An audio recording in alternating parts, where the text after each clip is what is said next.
Oh, welcome to the Sharpe Way Show. So happy to have you with me this evening, a little bit past 7 p.m. on the East Coast. And I think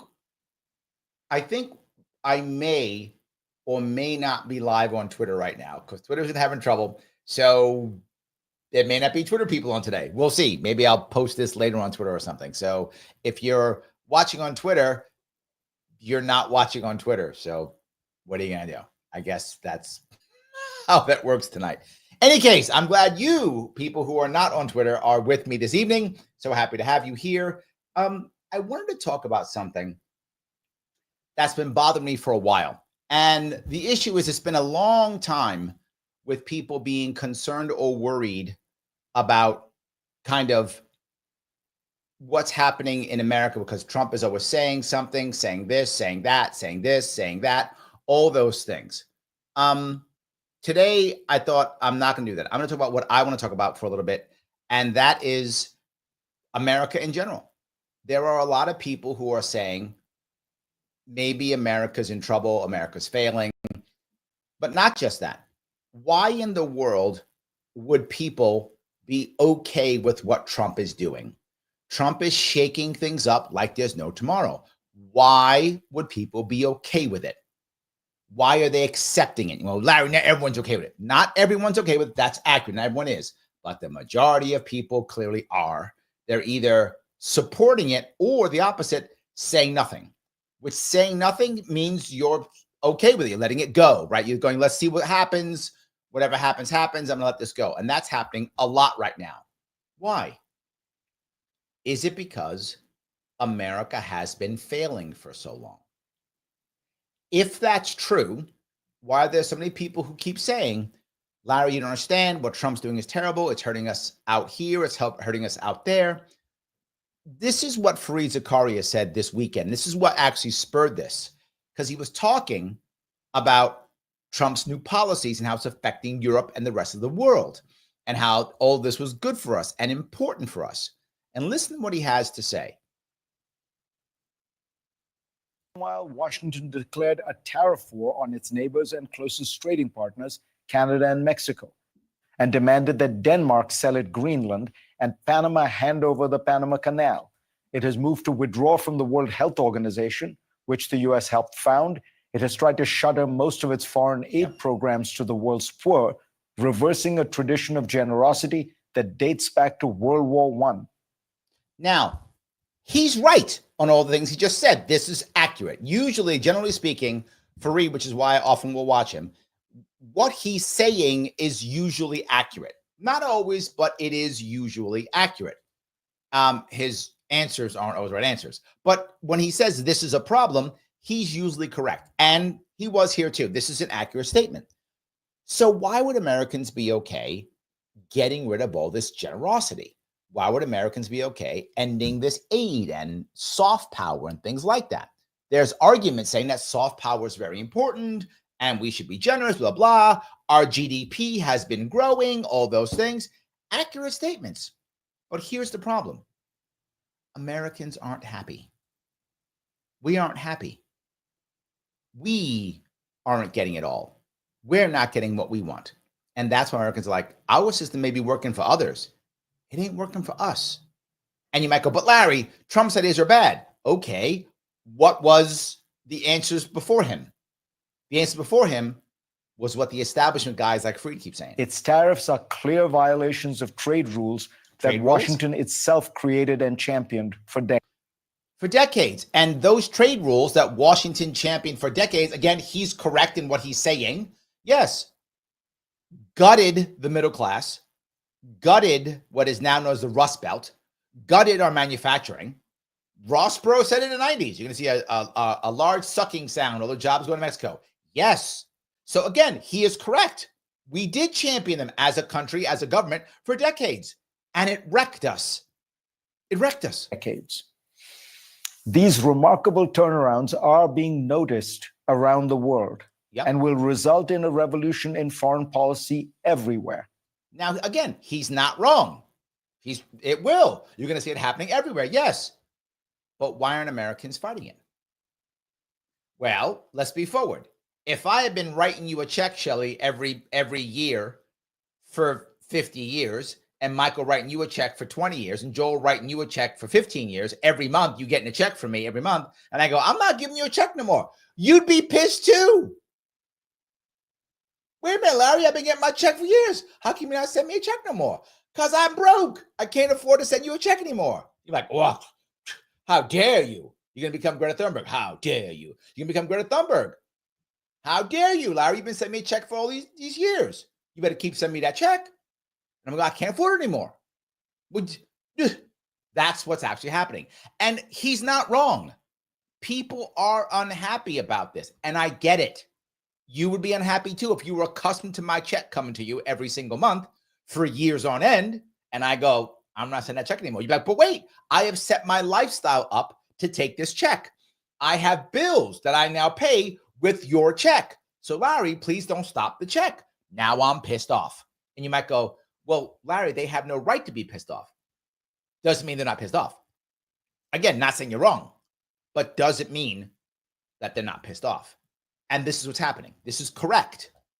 Friedrich Merz, the man who is likely to become Germany's next chancellor, said recently, my absolute priority will be to strengthen Europe as quickly as possible so that step by step, we can really achieve independence from the USA. Now, that's a part that's important. This is the probably next chancellor. It's not official yet, but the odds are high. He will be the next chancellor of Germany. Now, with that in mind, he's saying we have to achieve independence step by step, which means he's admitting openly that Europe is dependent upon America. This is public, right? He's publicly saying it. Europe is dependent upon America. Now, back in the day, when America was the only people making stuff back in the 60s, back in the 50s and 60s, where America was the only people making stuff because Europe and Asia was bombed out. So, of course, we're the monopoly then. That's why people think the golden age of America was the 50s, because we were a monopoly across the world. We made stuff, you bought it. Why? Because we made it. All of a sudden now, that's not true. 70s and 80s, things begin to change. 90s, they just go to hell. But we're still paying like it's the 50s. We're still paying like it's the 60s. And they're like, yeah, we like it. Keep coming. Remember, Germany now was something like 1 or 2% of their GDP is being spent on defense. Why bother? I got America. I don't got to pay for my defense. I got America paying for that. That check's coming every single year. Well, all of a sudden, America's like, I'm paying for that. You got a problem. I never thought. Again, I'm not mad at him. There's no anger here. I'm not mad at him. Again, if you guys want to just send me a check every month for X dollars to pay my bills, I'm not going to be mad at you. Right? He's not. I get it. I would have to say something like this, but after Donald Trump's statements, it is clear that the Americans, at least this part of the Americans, this administration, are largely indifferent to the fate of Europe. Think about that. He's admitting that he's saying what we would have thought was the quiet part right out loud. Germany stood at the center of the security system the US built after World War II. Accurate. For that country to start shaking is a seismic shift. Yes. Merz has even raised the idea of France and Britain extending their nuclear umbrella to. Think about that. France and England both have nuclear weapons. France borders Germany and has not extended a nuclear shield over to Germany. Neither does Britain. Why? Because we did. Because we did. Don't bother paying your rent if I'm going to pay your rent for you. Right? Yeah. Shannon says, we need proof. Start sending me a check, Larry. Yeah, if I'm going to pay your rent every month, well, why should you pay it? I'm paying it. You don't got to pay your rent. I'm paying it. That's what's been happening. And again, was it the right answer in the 50s and 60s? Maybe. Maybe it was.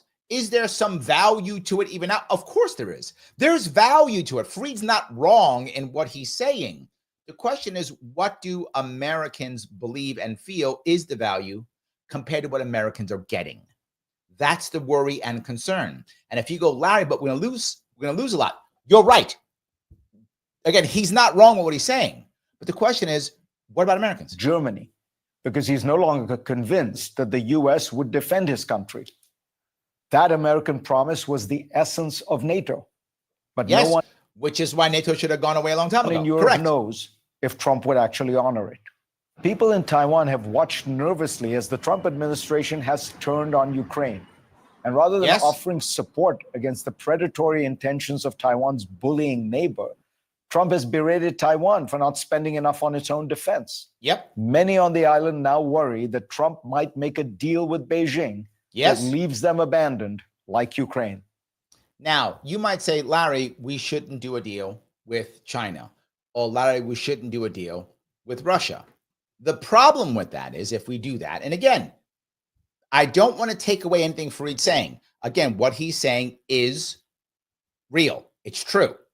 The issue here is, do Americans care more about security of Taiwan or Ukraine or the righteousness of China or Russia compared to their own daily issues?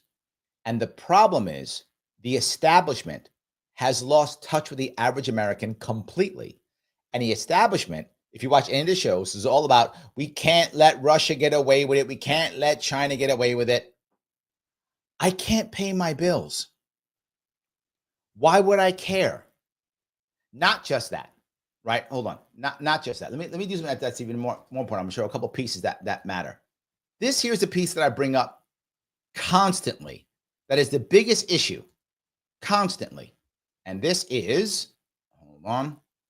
Let me show you this piece here. This one, is this the one? No. Is this the one? No. There it is. Okay, got it now. There it is. Okay, that's the one I want to show. Here. This is the Gini coefficient in the OECD countries, which means the idea of what is the idea of the wealth gap. Basically, it's the wealth gap. The wealth gap. The lowest wealth gap, if you look down here, is actually in countries like Slovakia, Slovenia, Poland, Iceland, Czechia, which is the Czech Republic, Belgium, Finland, Denmark, all these, right? These countries are all under our umbrella. They're all in NATO. Most of them don't spend much money on defense. Some do, but most don't. And places like Norway, which is doing very well, has a sovereign fund, right?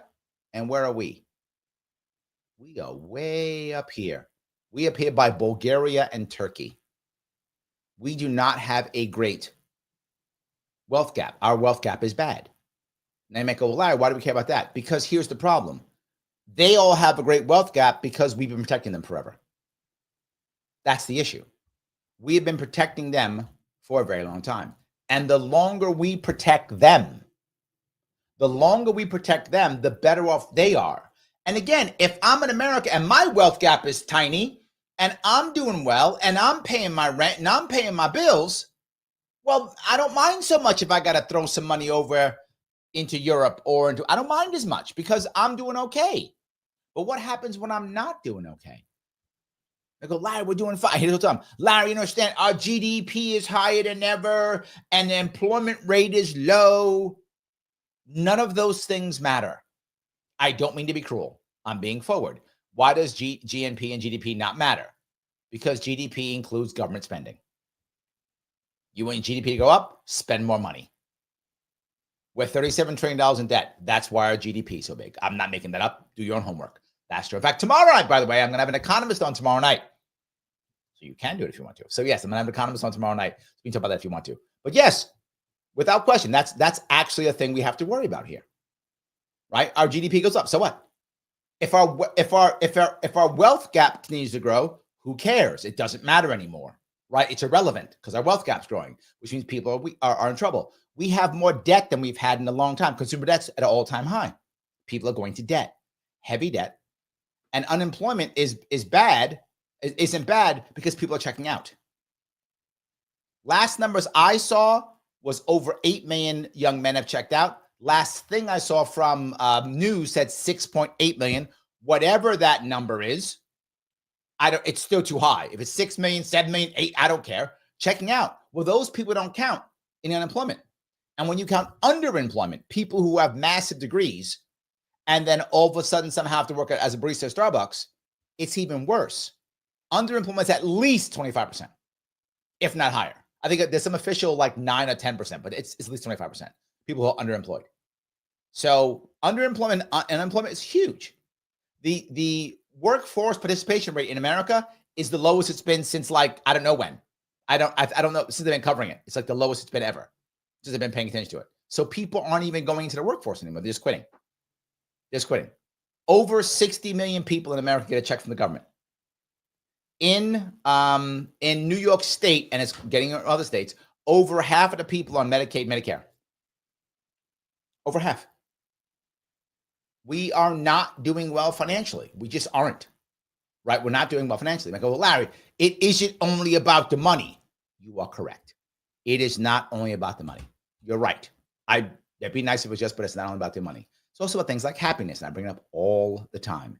People need to be happy. I completely agree. If we were happy, we'd be okay too. But we're not happy. How do I know? Here's the happiness index per company, OECD. Again, Finland, Denmark, Iceland, they're up in the high. Netherlands, Norway, all the countries we're supporting are all good. Where's USA? Number 20. 20. We're not number one. 19 countries we're supporting are ahead of us in happiness. Think about that. 19 are ahead of us in happiness. That's not a good thing. Of course, people are unhappy. Of course, people are bothered. Of course they are. Well, Larry, is it just about happiness? Well, things like family and community. Oh, okay. I just told you. 7 or 8 million men have checked out. They don't want a family. They don't want a girlfriend. They don't want a wife. They don't want a job. They don't want a career. They want nothing. They want nothing. They want to stay at home, sit in front of a screen, and do either work in the black market, or they want to, not work at all, or whatever, or just do gig work here or there. That's it. I go, that's just men. Okay, well, then that's 8 million men that are not available for women to have. Women go, I can't find a man. Well, because 8 million checked out. There's not enough for you. There's just not enough men for you. 8 million checked out. Of course you can't find a man. Of course you can't. You just lost 8 million of them. So yeah, of course. But I'm not even done. You look at things like single family house, single parent households. Of all kids in the household, almost 1/3 are single parent now. Let me say it again. Of all households with kids of 18 years or under in the household, almost 1/3 are single parent. Are we happy? The average marriage in America lasts 8 years. 8 years. Marriage rates are going down. Yes. About 40% of all children in America are born out of wedlock. That's America. We are not happy. We're not getting money. We're not getting relationships. We're not getting careers. We're not good with our health care. And people go, but what about Ukraine or Israel or in the EU or whatever? And you wonder why people are like, let Trump go. Let's see what he does. See what he does. And why sadly, the Democratic Party is dancing on TikTok or whatever they're doing. People go, wait a minute, what is going on? Yes. Yes. Absolutely. So Adam says, I'm one of those men who decided his life to academia and focus on career, then a family. So it wasn't worth it. Financially, legal issues, independent. Yeah. Yes. K. John says it. I'm proud of it. You're speaking my TV era. Yeah, that's true. Yeah. But anyway, yeah, it's true. Patty says, yes, sadly, the USA is a failed experiment, in my opinion. It is currently failed. The question is, can we fix it? I think it can be. I still have hope. You know, Patty, you know me. You know, I still have hope. I do. But yes, it is absolutely broken. Yes. Dave says, sadly, Taiwan, Ukraine, Poland, Germany, etc., aren't worth protecting.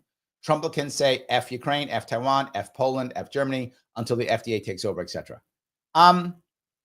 Here's the issue. I'm not saying that Fareed is wrong in what he's saying, or that others aren't wrong, that it will be bad if the AfD takes over or if Ukraine loses the war and the Russians take over. I'm not saying they're wrong in that outcome. I'm saying, how can they expect Americans to care when they can't fix their own home, when they can't fix their own place? That's what I'm saying, Dave, right? Now, again, you might go, but Larry, there's old saying in China, and they used it during the Korean War when the Chinese joined the war against Korea. They said, if your neighbor's house is on fire, don't you go help them put out the fire? You don't let it burn.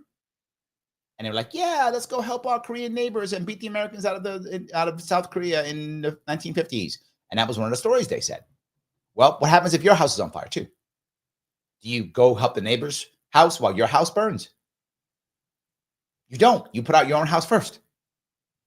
And too many Americans believe that their house is on fire. And I go, but then why do so many people act the way they do? Well, because there's a whole bunch of people who are talking trash who are super privileged. And I say it all the time. The vast majority of people who are on CNN, who are on MSNBC, Fox News, all of them, they are privileged. Let me be very clear. Every one of them makes 7 figures a year, not 6, 7 figures a year. They're good. They're fine. They don't care about healthcare. They write a check. They don't care. They don't care about insurance. They write a check. They don't care about retirement. They have literally, all of them have 7 figures in retirement funds. They don't care. So they care about things like America looking and blah, blah, blah. They care about the high end stuff because their day to day totally taken care of forever. All these American moves will have an effect. He's right. They will begin to usher in a new multipolar world. Yep. Major countries like Germany and Japan will inevitably look out for their own security. Think about that. He's unhappy about that. He's like, we should be securing them.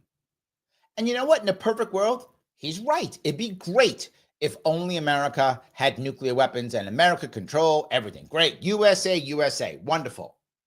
But the problem is all the safety and security that America has created over the course of the last 80 years or so has made a lot of people better off. He's right when he says and thinks that. He says things like this. Yeah, it's helped hundreds of millions of people out of poverty. True, accurate, just not in America. People often tease and say trickle-down economics didn't work. Yes, it did, just not for Americans. Just not for Americans. It did work for the Chinese, for the Indians, for the Vietnamese, for the Mexicans. It totally worked for them, not for us. Everything in our life has gotten worse since those ideas. Since the 70s and 80s is when America started going on its decline. Since the Vietnam War. The Vietnam War was a turning point for America. That was the end. That's our zenith thing. Heading down from there. See, that era, the Vietnam War era after the moon. So we put a man in the moon. We put a man in the moon 40 years ago. Well, no, 60 years ago. 60 years ago. And we're still talking about that. We haven't done anything since then. 60 years ago. That's our peak. And we're on our way doing that. And guys like Fareed don't get it. They don't. They think, well, we have to have a stable world. I have to pay my rent. I don't want to spend $15 for eggs.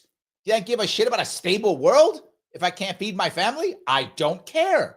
Again, not that he's wrong. That could mean for Japan as well as for South Korea, nuclear weapons become an attractive option. And okay, you might go, Larry, we don't want Japan to have nuclear weapons and South Korea to have nuclear weapons. I don't. True, I don't. You're right. But again, I'm going to go back to it. I'd also like to pay my bills. I'd like most Americans to have a good relationship with their girlfriend or boyfriend if they want. I'd like men to not check out and not worry about stuff. I'd like that.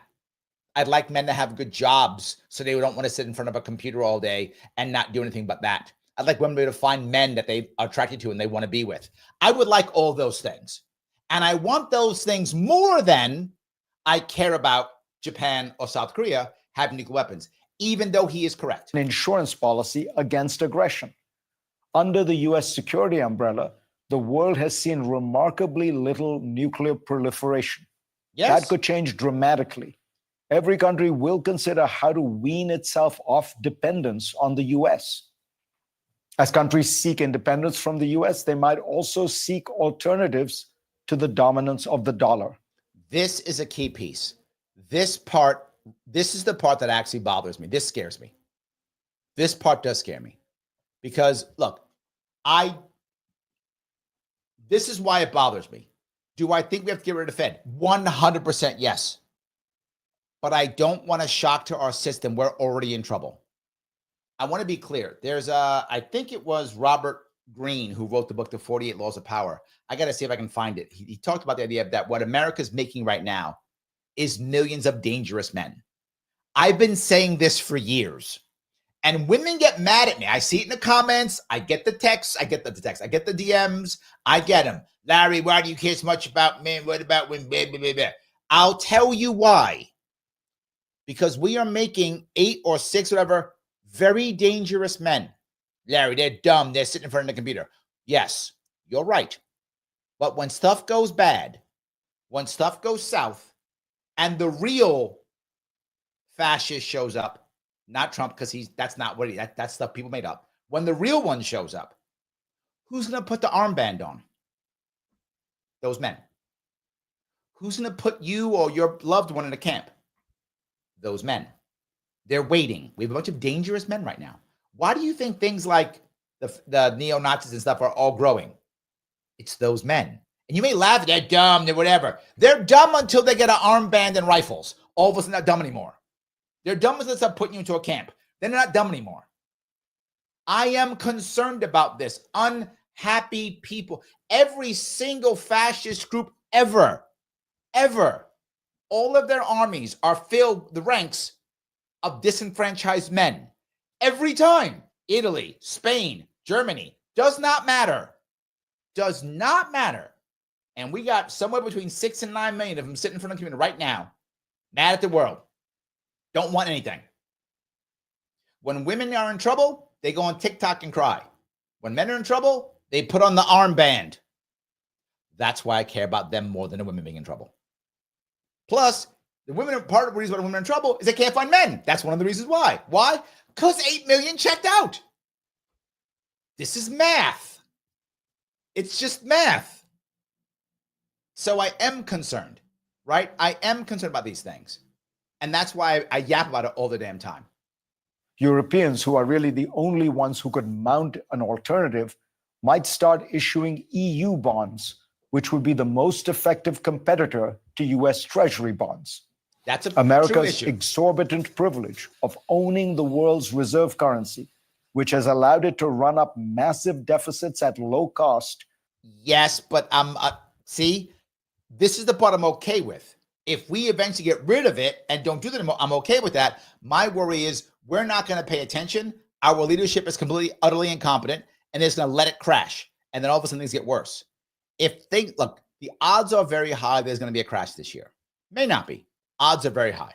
Trump even said it in his when he did an interview. Was it yesterday? Today? When he did an interview, they were like, "Is there going to be a recession this year?" He's like, "Maybe."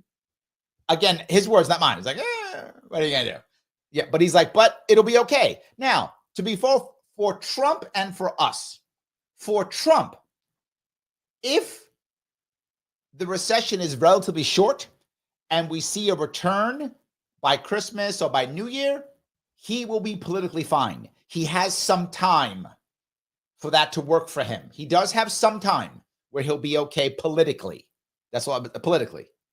If this gets bad and it doesn't get better by next year, he is going to be in trouble. Republicans are going to get their butt kicked in 2026 because they're going to want anything. They're going to want to hear anything because Trump will have failed if it doesn't get better by 2026. Now, I don't know what's going to happen. I can't be sure. But Mike, if I had to bet, I'm going to bet there's going to be a bad downturn this year, probably in the next 3 to 6 months. That's my assumption. The question is, will there be a rebound fast enough for Trump to be resuscitated or not? for 2026 or not. I don't know. We'll see how that works. Hopefully his tariff stuff works. I don't think it will. I don't like the tariffs at all, but maybe it will, right? Now, how about for us Americans? For us Americans, this is going to hurt us. This recession coming up is going to hurt us. We said it already. Why? Because this recession is going to be filled with debt. Americans are absolutely going into debt right now like there's no tomorrow. Maybe you aren't. I don't know if you personally are, but Americans are. As we go into more and more debt, what does that mean? Tons of bankruptcies.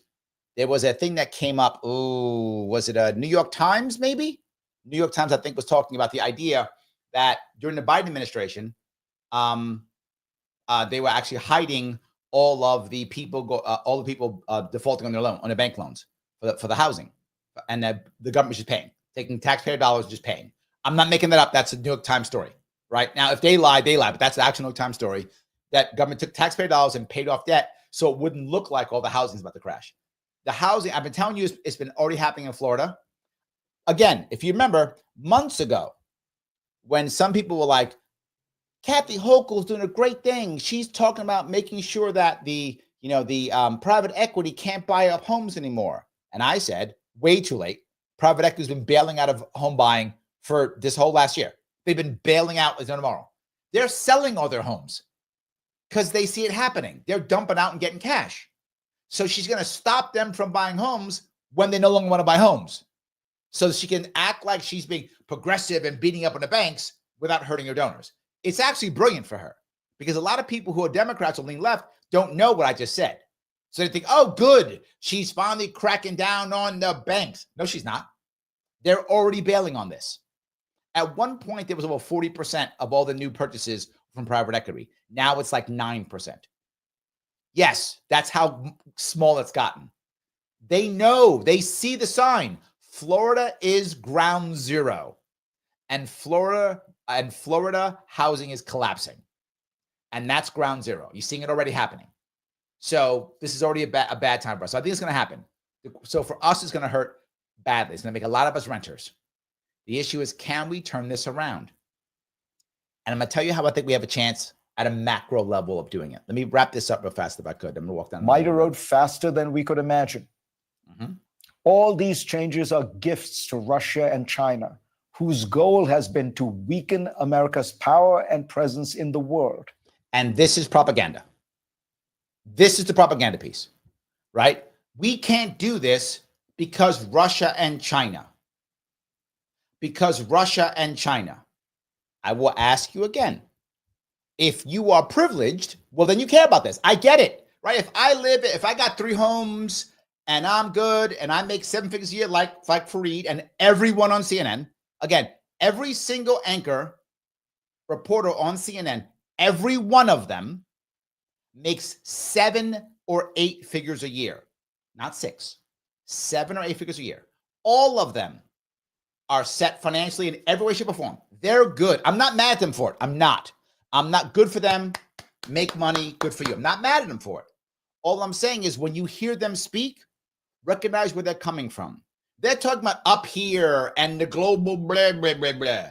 But when you're sitting there going, I don't know. Do I want to buy meat this week because I can't afford it? Can I stop buying eggs because they're too expensive now? I don't know. Oh, my God. Yeah, he's speaking from a whole different world. What I'd be sure of is if you make, I hope all of you make 7 figures a year. And if you do, by the way, if any of you make 7 figures a year, then do me a favor, become a member. You're making 7 figures a year. Don't be cheap. 7 figures a year, become a member. Do it. $49 per month. Click on YouTube. If any of you are, please do so. But if you're making 7 figures a year, you'd probably agree with him. Just care about China and Russia and stuff. Yeah. But if you're sitting, I don't know if I can move because everything's messed up. I don't know if I can move because I don't have enough money to move. Or I don't know if I can get a new job because I can't afford to go a month without a paycheck. You don't think like him. You think differently. Yes. Now, if you are in that spot where you can't go one paycheck, then you don't have to become a member. But what you can do is click the like button. That's free.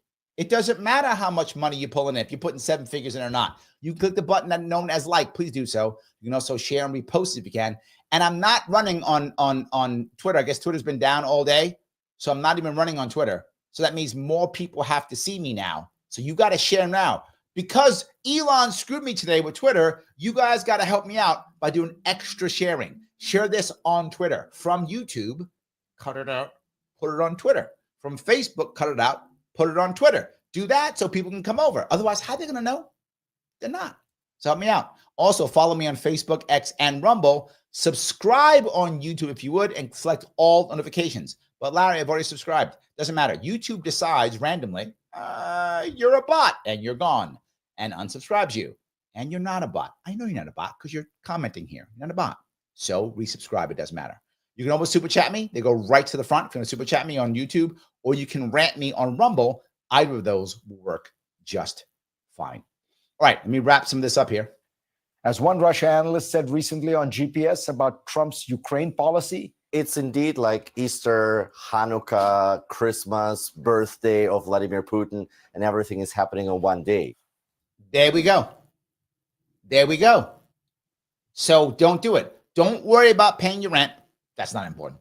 Don't worry about getting your family and friends gifts. You want to get them for their birthdays and how. Worry about Putin. And I know it sounds dumb, but that's what they're saying. To those who think it's high time that we changed an international system that was so dependent on the U.S., that's me. Have you weighed the costs and benefits? I have, actually. I have weighed the costs and benefits. I have. And I would say that if I was making 7 figures a year, I would be totally on your side.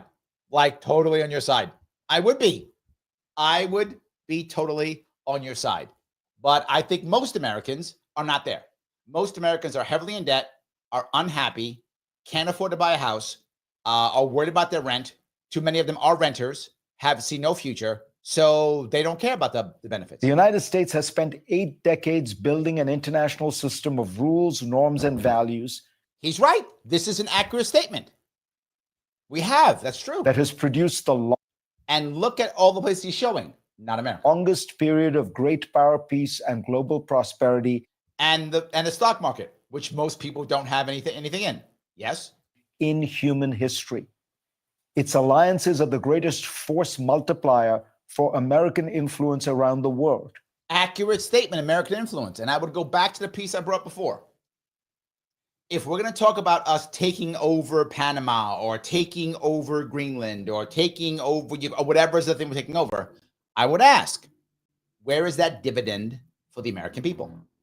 If you're talking about heading into Ukraine or whatever and getting $500 billion in metals or whatever he's talking about, let's assume that's true. I don't know if it's true, but let's assume it's true. Do we all get a check? We don't. Big corporations get checks, which I'm not mad at them. They're scamming the rules. We made the rules that he just talked about, the rules that gave all these big companies, right?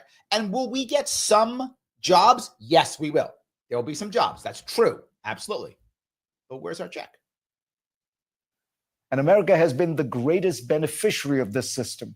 Okay, this is not the lie, but this is the propaganda, is what I'll say.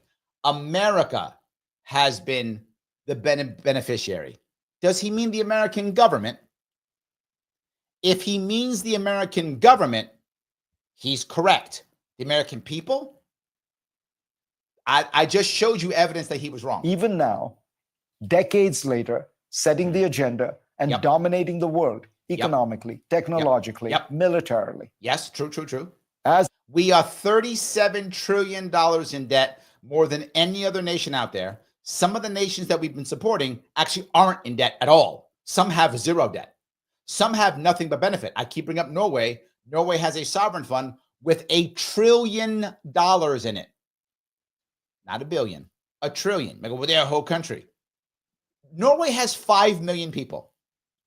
There are more people in New York City than there are in the entire country of Norway. I'm not making that up. More people in New York City than the entire country of Norway, and they have $1 trillion. We're $37 trillion in debt. They're positive $1 trillion. And there's 5 million of them. There's 350 million of us. What's that, times 70, right?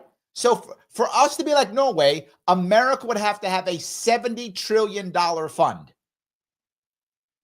We're half of that in debt. To match Norway, we would have to have a $70 trillion debt.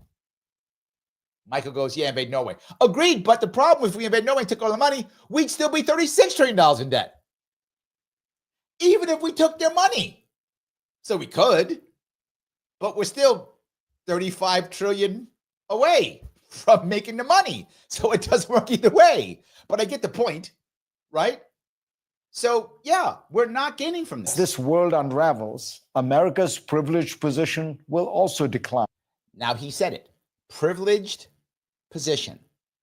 Accurate, but privileged for who? Privileged for who? That's the question. Creating a more dangerous and impoverished world and a more... He's right. A more dangerous and impoverished world. I don't mean to be... I don't mean to sound mean, but maybe this is selfish, but I don't care if it is.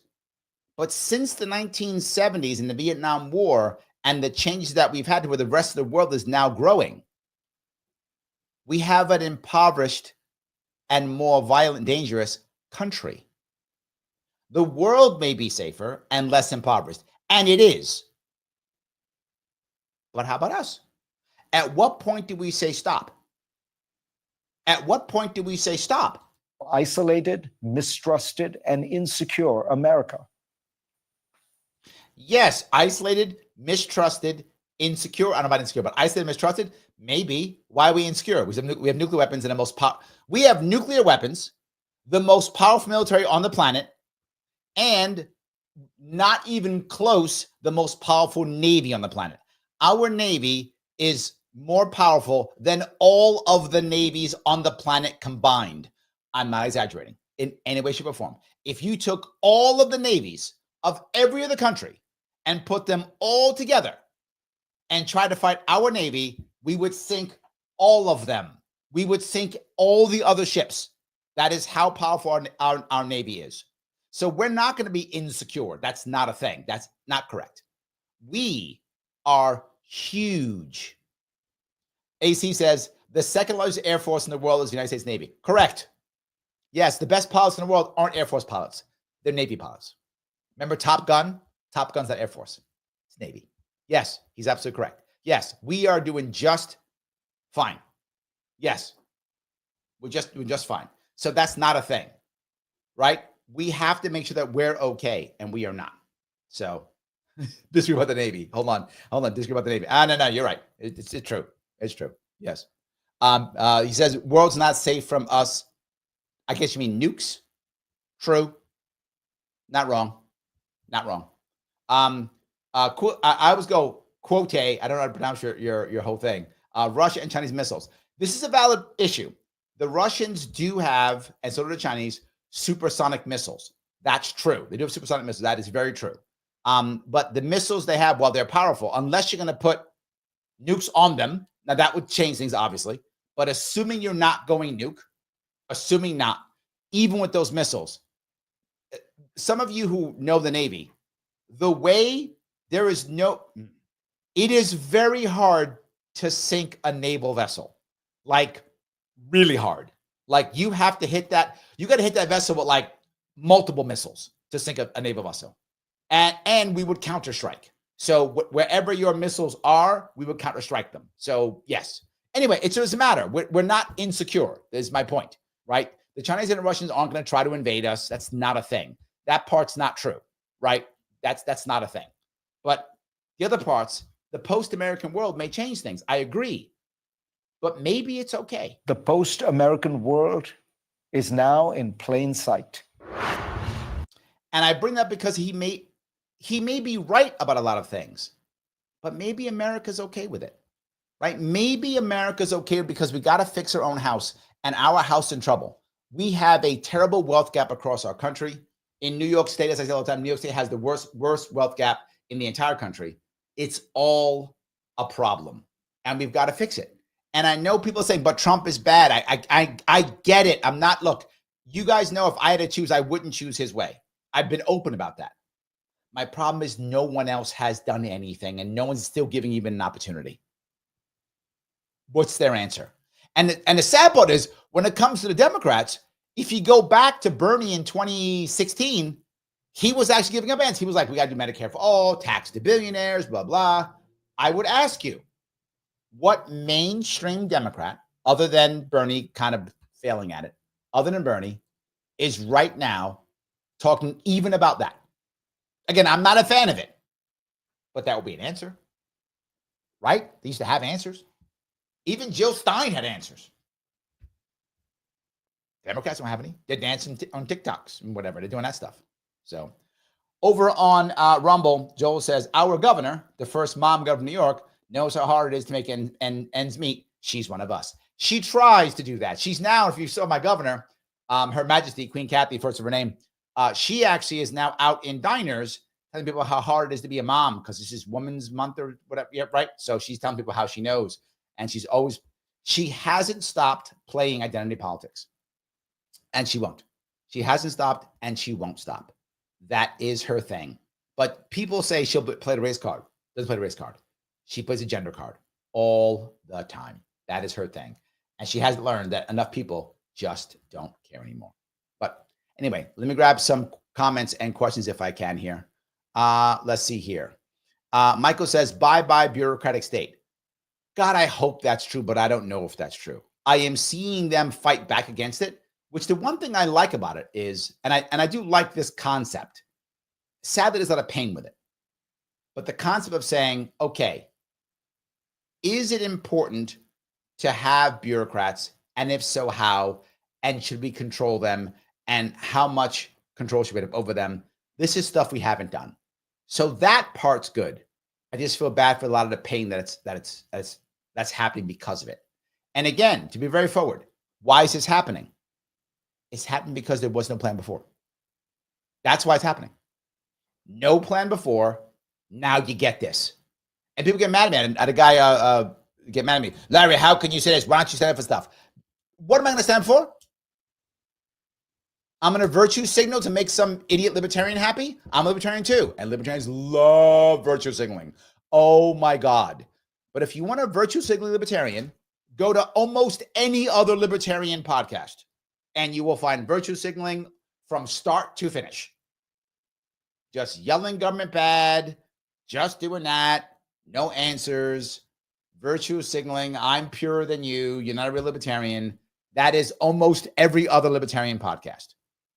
I hope you see my podcast not as a libertarian podcast, but as an interesting cultural political podcast run by a libertarian. That's how I hope you see my podcast. And you may not, but that's how I hope you see the show. Because I don't want to be that. If you want a virtually libertarian, they're everywhere. Just Google it and watch any of them. And they'll just do that. That's not the guy I am. You want that from me? You got the wrong guy. There's a dozen shows that do that any day of the week. So anyway, all righty. Shelly, thank you for being a member. She says it's accurate, but not the whole story. True. So this is one of the reasons people often ask me, why do you watch CNN? Well, I watch some CNN shows, usually they're weekend shows. I tend to watch Smirkanish almost every week, which is Saturdays, if you care, 9 p.m. 9? Yeah, 9 p.m. And then Fareed Zakaria, 10 p.m. Not p.m., a.m., sorry, 9 a.m. on Saturday, and then 10 a.m. on Sunday. Generally speaking, Smirkanish tends to take care of more domestic issues that are happening on, and Fareed is usually more international. There are exceptions, but generally speaking, Fareed is more of an international spin, and Smirkanish has more of a national, domestic spin. And generally speaking, their data, as I always say, is correct. Like they're not giving you lies; they're giving you truth. They're telling you what's actually happening. I don't always agree with their answers, but I want to hear what they're feeling. Plus, they tell you what the corporate media is saying. That's why I do it. So yes, there we go. The Liberal Lady says, hey, I like the layout with Larry larger and the video smaller. Opinion sharpest. Well, thank you for that, guys. I do appreciate that. Yes, I did show the video with me a little bit larger. Some people were complaining I was too tiny. So I was like, okay, I'm bigger now. I'm big. So there we go. Yes. Philip says, Europa über alles. Don't stop. And then Shelly, of course, says, Jawohl. You spelled Jawohl wrong. Just saying. It's actually spelled J-A for Ja. and Vol, I think, is W. Hold on. W-O. Oh, W-A. Ends with L. It's W, though. It's Jawohl. J-A-W. My German spelling isn't as good as it should be. But yes, I mean, I have the flag, so I know. But yes, Shelly, you should know. Your last name is Schultz. Come on. Schultz. Come on now. You should know that. So, yes. Anyway, Schultz literally means sergeant. So it's play on words. Colonel Klink. Klink means prison. There we go. Put you in the clink. Yes. That's why, by the way, a bunch of little German words like that, like someone gets hurt, someone's hurt, and they go, oh, that's smarts. That comes from the German word hurt, pain, which means smitz. So yes, comes from that also. So a lot of German words are popping in into English. For those who don't know this, there was a call many years ago for America to actually have, it was such a huge influx in German immigrants that there was a call in America to have 2 official languages. Obviously, we had none until Trump just announced it. It was going to be English and German. True story. Not just that, some of you don't know, the Pennsylvania Dutch are not Dutch. They have Pennsylvania Deutsch, which is Pennsylvania German, and they speak a type of German, which is a little bit off then, but it's a little bit type of German. So, and the largest minority, ethnic minority in America to this day, still German. About 20% of Americans can somehow trace their heritage back to being German. So it's the largest of all of them. So some interesting German facts today. Any case. So, all righty. Adam says, bro, I ain't seen one of your streams appear on my end in months. Misha, thank you, my friend. Adam, you are out of Western Australia? Oh, is that right? Did I get it right? I forgot. Is it? I think so, yeah. So it's tough, I know, to see my stuff, but I think maybe I'm finally not being shadow banned anymore. Doubt it. But I have been shadow banned forever. Maybe now I'm not. We'll see. I'm hoping that I'm not there. So yes. All right. See if I can go down here. Schultz is like Smith in Germany, but we got the name from Hungary. Oh, yes. Yeah. But Smith is Schmidt, right? If I'm not mistaken, that is direct. Schmidt, yes.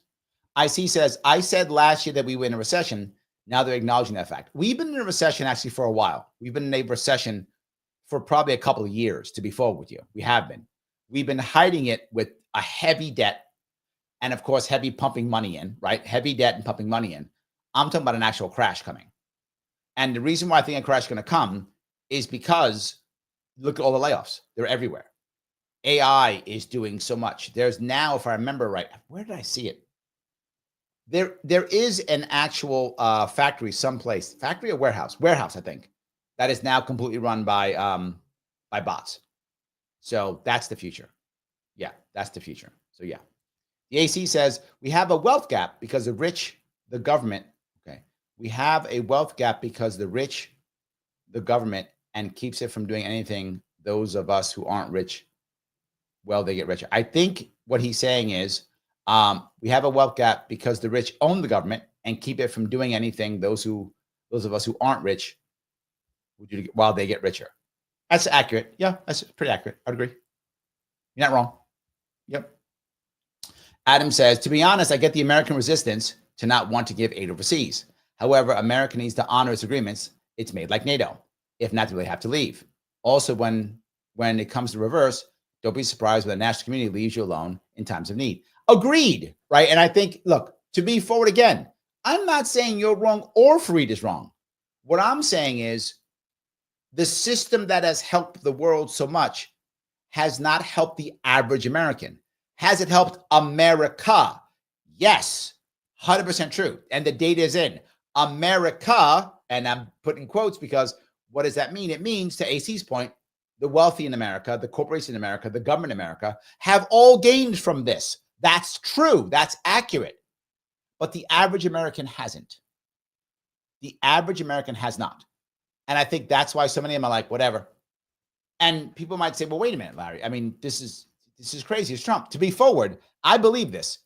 If Bernie had actually run in 2016, if the Democrats hadn't broken their system and broken him through their system, and he'd have tried some hardcore left stuff, I think America might have been okay with it. They might have been. I would say now, what if he had run as a Democrat, a Bernie or whatever Bernie equivalent, would have run as Democrat? And would have left the cultural stuff aside and only been economically left and left the cultural garbage aside and focused on, because Trump is killing America on the cultural side. That's why he's winning. That's why he brings it up, because he wins in those battles. Leave the left cultural stuff to the side, focus economically cultural. I think America would have been okay with that. Imagine if a Bernie type would have won, a real Bernie type, not the sellout now that we have. But anyway, that person doesn't exist now. So I'm making up some magical person. Magical younger Bernie type runs and wins. Is that Dean Phillips? I don't know who it is. Whatever. That guy wins, and he wins and says, we're going to do Medicare for all.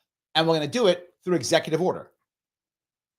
I think America would be like, fine, it's something. I think the same, and you might think I'm crazy, I think the same thing would have happened.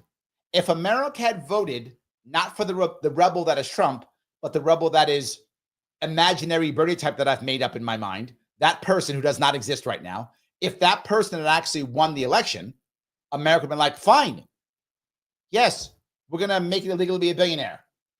I think we'd be like, fine. Now, to be forward, this is the AC's point. The people who own the government would have made sure that person had an accident. So I'm kind of in my fantasy world here saying this, right? But I'm saying theoretically, I think Americans would have been like, we want change. We're going to shut up and let it happen. But that person would have had an accident and would have ended up in a box somehow. But again, this is my Marvel universe, and we're going into the other universe and parallel universe stuff that's not real. But anyway, there we go. So, any case, all right. Let me keep walking down this road if I could. So, all righty. Let's see here. Mastermind Hour. Thank you for being a member. Thank you for coming out today. When the boomers came up, they got married younger than any generation in history. It's no surprise they had the highest divorce rate also. Divorce rates are crazy high for everybody, just boomers. Older women are unhappy, and they are leaving marriages left and right. Educated women leaving marriages left. They're unhappy. Women are very unhappy. Men are too. I mean, but while men aren't, there's a difference in what's happening in our current system. Men aren't leaving marriages. They're not getting married. Women are leaving marriages. That's the difference. So the two most unhappy groups in America now are older women and younger men. That's the most unhappy. Like, we're all unhappy, but I'm saying percentage-wise. Older women, younger men. Swap it for happier. Younger women, older men are happy. That's why they're actually dating more. That's true. Older men and younger men are dating more. They're actually happier relative to the others. So, yeah. And now the average woman gets married at like 30. Now you might go, Larry, is that, again, to Matt's point, compared to before? Yeah. It used to be a time when most women were getting married in their early 20s, like 21, 22, 23. Those days are over. Now it's like 30. And look, my personal opinion, I don't really care when you get married. Get married at your 50. I don't care. Whatever is appropriate, right? Get married when it works for you. But when it comes to an entire group of people, if a woman's getting married at 30 versus 20, that's 10 years that she was not with a family having children, right? That's 10 years that the average man's getting married even older, like 32, 33. So that's now 12 years for that guy, or whatever it was before, that he's not with the woman, he's not with the family, he's not having kids. So we're losing a 10-year chunk. And you might go, Larry, does that matter? If we're not having children, yes. If we still have children, no, right? Enjoy your life, you do you. And again, for the individual, obviously, I'm a libertarian, you do you. But it doesn't mean it won't affect the nation as a whole, right? If we're having less children, that affects the nation as a whole, either way. So just bring that piece up. Hope that makes sense. So, all righty. Patty says the two-party system doesn't want to fix the USA. They like it broken. Accurate. Yes. Accurate. Andrea says, or when they can't afford a home in the first place. Yes. Why do I care? Why do I care? I don't mean to be mean, Andrea. I think you get it, right? I don't mean to be mean, but what we're going to do. Dave says an American experiment is failing because Democratic and Republican parties would rather win than fix the country. Correct. Accurate statement. Yes. 100%. All righty. Liberty Lady says, Larry, I've been watching your Facebook stories daily. I like having a different way of consuming your content. See, you guys should be watching the Facebook stories. I'm trying to put out more stuff. I didn't put out as much today as I have, but the last couple of days I've been putting out shorts, putting out more videos. so you guys can watch. And remember, I put out a best of from last month, so you can watch that too if you want to. So all those things. So I'm doing the work, guys. You're supposed to be good to me now. I'm doing the work. Does that mean you just like give me stuff? Maybe, I'm not sure. So Shredan says, yes, Jawohl is W-O-H-L. I knew it was W-O something. Jawohl is J-A. Shredan is telling me now over on Rumble. It is J-A, which I knew was Ja. And then Vol is W-O-H-L. It was W-O-L-A. I don't know how it went, but my German spelling is as good as it could be. So yes. So Jawohl is J-A, second word, W-O-H-L. So by the way, if you don't know what that means, it basically means yes, sir. It's not exactly, but it basically means yes, sir. And it's used heavily in the military, or was at least. So yes. All righty. Let me grab some of these if I could. Let me grab some more of these. The AC says, make other countries submit to weapons inspections under the threat of being nuked. Not okay with that one. No, I don't be saying, let us see it or we'll nuke you. No, let's not do that. No. The thing we want to do if we want to have a perfect world, and obviously we're not there, but the best case scenario is countries don't want to have them.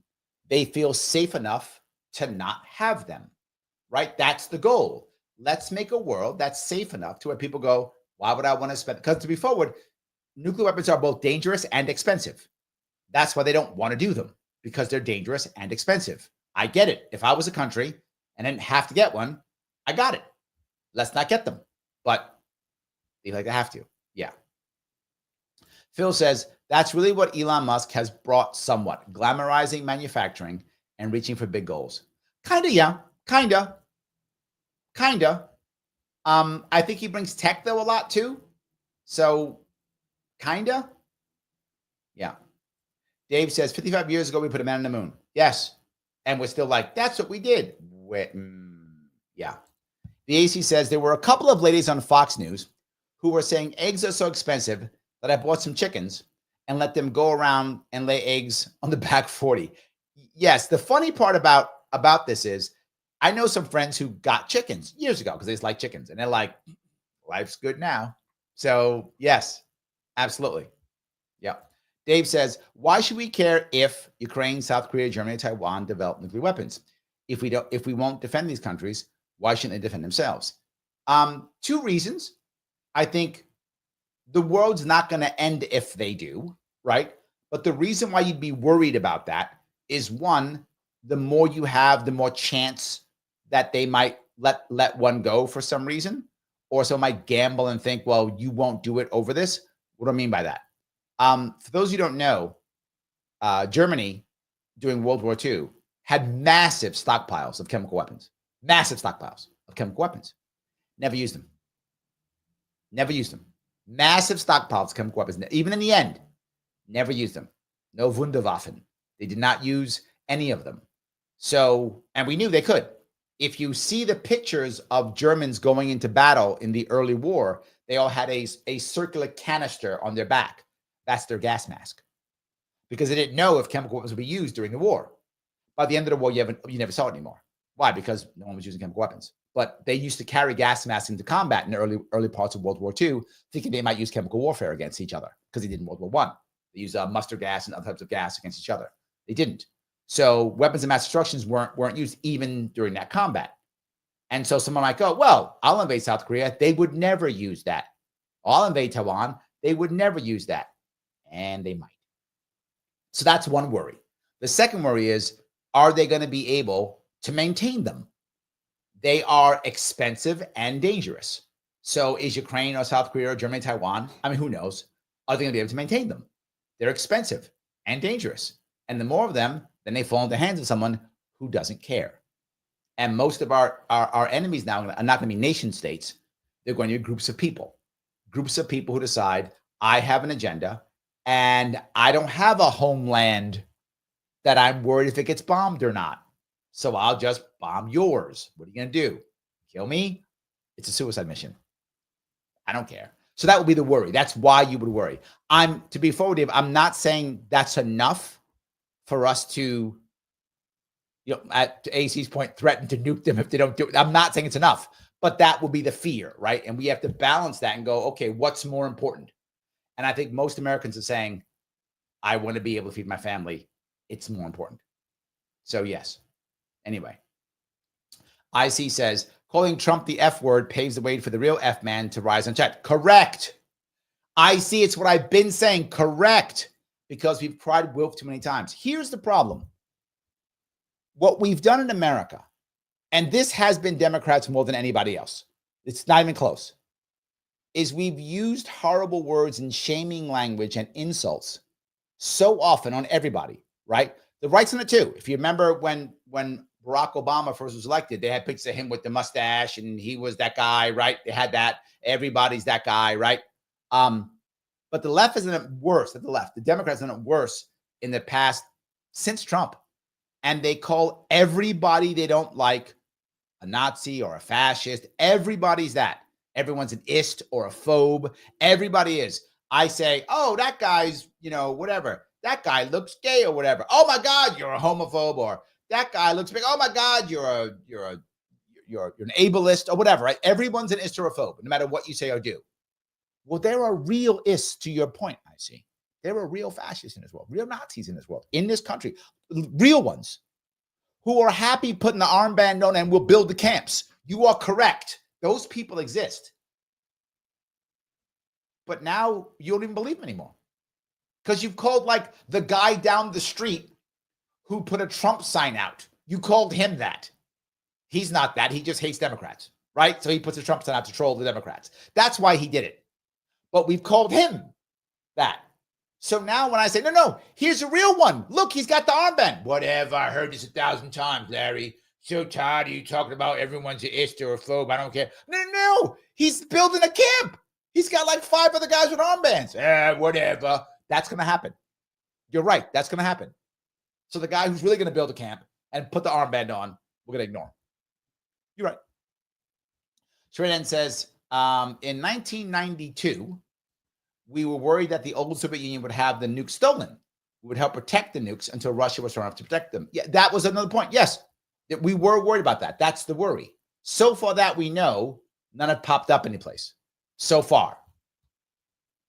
Let's hope that stays for a long time. Let's hope so. Yes.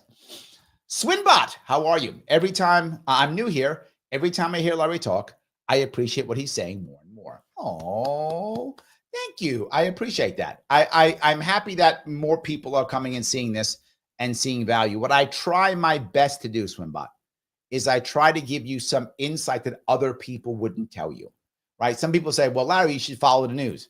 You can get the news anyplace. You don't need me to have to tell you the news. Well, we have to report it anyplace. It's all over the place. Just type in news, you'll get it. My hope is you'll see my show and I'll give you some spin to the news or some idea about the news that you hadn't thought of, or hopefully my best case is some inside baseball to understand what's actually happening, the actual spin on why it's really happening. And that's what I try to do more than ever. That's my hope. So yes. Phil says, I would much rather see the U.S. get back into making things rather than debt. Yes. Yes. I hope we can. So yes. Shelley, thank you for becoming a member. I think Cuomo keeping kids from school and telling other states to do the same. If they don't breed, where will he get young women to touch inappropriately? He didn't think that through. Valid point. Yes. Valid point. It's true. Dave says if it doesn't get better, Trump will probably blame the Marxists and trans in the Democratic Party. He might, but here's the thing. Fair or not, Dave, fair or not, the president gets blamed for what happens, whether it is their fault or isn't. The president gets blamed. If things go well, he did it, even if he didn't. Things go poorly, his fault, even if it isn't. It's kind of how it works. There's some exceptions here or there, but generally speaking, if things go bad, they're going to blame Trump. If things go well, he's going to get credit, whether he had anything to do with it or nothing, right? I think that tends to be what people are going to be thinking. Guys, I want to ask you if I could please click the button known as Lima, India, Kilo, Echo. Please click that button. I ask you today, especially because I can't go live on X. X is down for me today. So there's no way I can get people to see this unless you click that button so that Mr. Rhythm, first name Al, middle name Gore, that guy, Mr. Rhythm, he's able to show this to many places and many things so that people can see it. In fact, if you want to, please repost this in X. Post it in X so people who were usually watching X go, wait a minute, Larry's not on X. Oh, he's on Rumble. Oh, he's on Facebook. Oh, he's on YouTube. Let me go over there and watch him because he's a very handsome man. Not because he's smart, because he's handsome, because I am clearly just being surface and shallow. All right. Also, please subscribe if you haven't to YouTube. And when you do, click all notifications. It does matter. Share on everything I tell you. Please share them on share this, and also follow me on Rumble. Follow me on Facebook and on X. Again, every little bit counts. I'm trying to get more people to see this. It is very challenging. As you know, I've been shadow banned literally for 5 years. Since I started saying things about the mandates in 2020, that's when it all began, and it's still here. If you want to get right to the front, super chat me or rant me on Rumble, and it goes right to the front. If you want to become a member, membership. Why do I keep bugging you guys on membership? Because membership is ongoing per month. So if you can do that, it's awesome. $49 per month. Click the join button on YouTube, or if you're on Rumble, click the subscribe button during the live. Both of those are awesome. Helps me out tremendously. I can spend more time doing this and less time doing my damn work. So yes. All righty. Phil says, who's Free going to sell his Swiss chalet to? That's a problem. Right? Why don't you care about him, Phil? Why are you so selfish, Phil? I don't get why you are that selfish.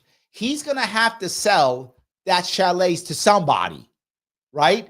I mean, it's probably like his second or third. So people like you, Phil, I don't understand you. Just so selfish. You don't care about guys like Freed. Only think about yourself, paying bills and stuff. So you are. IC says, I saw the signs at the time and got out of debt a couple years ago. Smart move. No mortgage, no credit card debt. Nice. I've been telling people to get the debt monkey off their backs for some time. I'm with you, IC. You should try that. The problem is many of us find ourselves in tough spots, and it doesn't become so easy, particularly if we have other people we depend upon. It becomes harder. But you're right. You should try no matter what. I completely agree.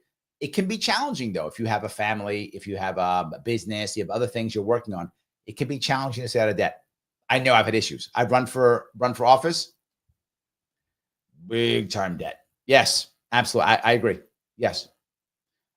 Phil says, traditionally, fast, difficult recessions lead to quick recoveries, but they can't intervene to stop the short-term pain.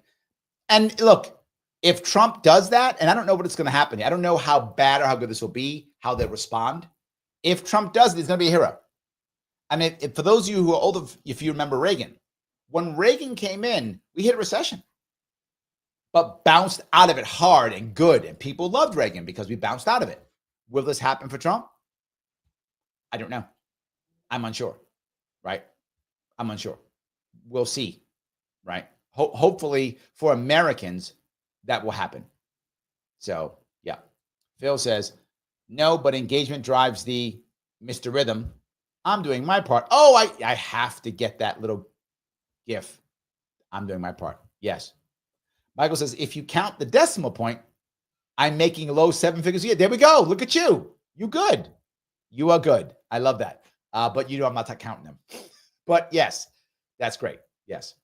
Phil says, Ukraine hacked X. Is that right? Is that what happened? Okay.